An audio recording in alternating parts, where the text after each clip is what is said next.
بسم اللہ الرحمن الرحیم۔ السلام علیکم ورحمۃ اللہ وبرکاتہ۔ تمام تعریفیں اس ذات پاک کے لیے جو ہماری رگ جان سے بھی زیادہ قریب ہے اور ہماری سانس کی نالی کے اندر ہونے والی ہلکی سی جنبش سے بھی خوب آگاہ ہے۔ درود و سلام نبی آخر الزمان، خاتم الانبیاء، امام الانبیاء،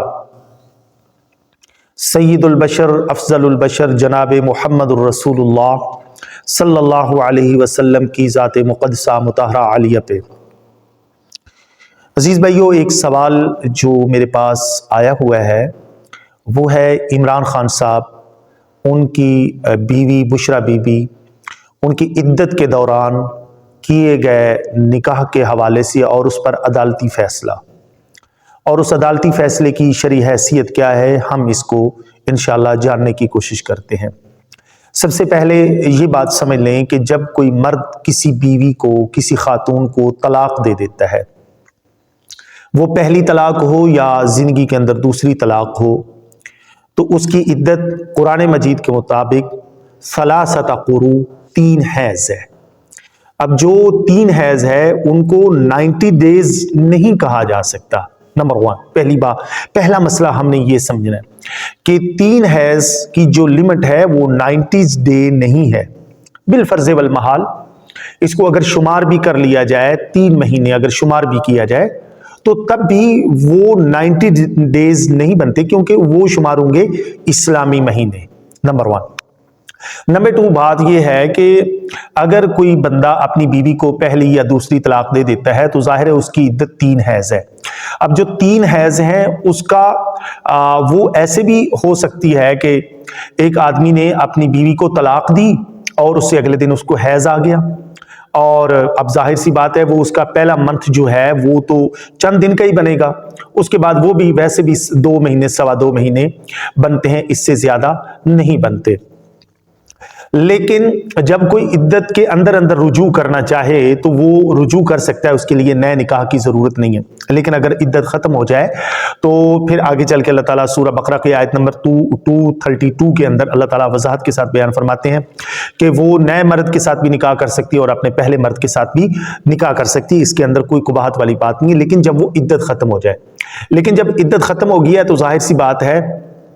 وہ عورت آزاد ہے، آگے کسی بھی مرد کے ساتھ وہ نکاح کر سکتی ہے۔ اور اس کے اندر جو اہم سب سے زیادہ باریک نقطہ ہے وہ یہ ہے، وہ نقطہ یہ ہے کہ جب کوئی عدت ہے اس کے متعلق سب سے بہترین طریقے سے وہ عورت ہی بتا سکتی ہے جس کو طلاق ہوئی ہے، کوئی اور تو بتا ہی نہیں سکتا۔ ٹھیک ہو گیا؟ تو لہذا بشرا بی بی صاحبہ اور عمران خان صاحب انہوں نے بیان حلفی دیا ہے، اور بیان حلفی کے اوپر ظاہر سی بات ہے ان کی بیان حلفی کے اوپر اعتماد اور ٹرسٹ کیا جائے گا۔ نمبر 2 بات یہ ہے کہ بشرا بی بی ایک با پردہ اور دیندار خاتون ہے، اور عمران خان صاحب بھی پڑھے لکھے ہیں اور بہت سارے مولویوں سے بھی بہتر دین جانتے ہیں، کوئی ایسا ہرگز نہیں ہے، بہت سارے مولویوں سے وہ بہتر طریقے سے دین کو سمجھنے والے ہیں۔ لہذا یہ کہنا کہ یہ ایسی بات ہے کہ انہوں نے عدت کے اندر نکاح کر لیا، یہ غلط بات ہے۔ لیکن یہاں پر یہ سوال پیدا ہوتا ہے کہ جو ان کے سابقہ شوہر ہیں خاور مانی کا، اور جناب کوئی وہ مفتی سعید صاحب ہیں جو جنہوں نے گواہی دی، جنہوں نے نکاح پڑھایا کہ عدت کے اندر نکاح ہوا ہے، تو کتاب و سنت کے مطابق ان کی جو گواہی ہے وہ مردود ہے، کیونکہ وہ اپنے بیان کو بار بار تبدیل کر رہے ہیں۔ شرعی نقطہ نظر سے ایسے جو افراد اور احباب ہوتے ہیں ان کی جو گواہی ہوتی ہے وہ مردود ٹھہر جاتی ہے، ان کی کوئی حیثیت باقی نہیں رہتی۔ لہٰذا کتاب و سنت کے مطابق، کتاب و سنت کی روشنی کے اندر ان کا نکاح جائز اور درست اور شرعی نکاح ہے، ٹھیک ہے، اور وہ زوجین میاں بیوی کی طرح ہی رہ سکتے ہیں اور ان کا وہی نکاح درست ہے۔ اب اس سے آگے چلتے ہیں، اس سے آگے والا مسئلہ ہے کہ جج نے کیا فیصلہ دیا۔ تو جج کے فیصلے کے مطابق انہوں نے بڑا غلط قسم کا فیصلہ دیا ہے، اور سنن ابی داود کی یہاں پر میں حدیث پیش کروں گا۔ رسول کریم صلی اللہ علیہ وسلم نے فرمایا ہے جج 3 قسم کے ہوتے ہیں، ان میں سے ایک تو جنت میں جائے گا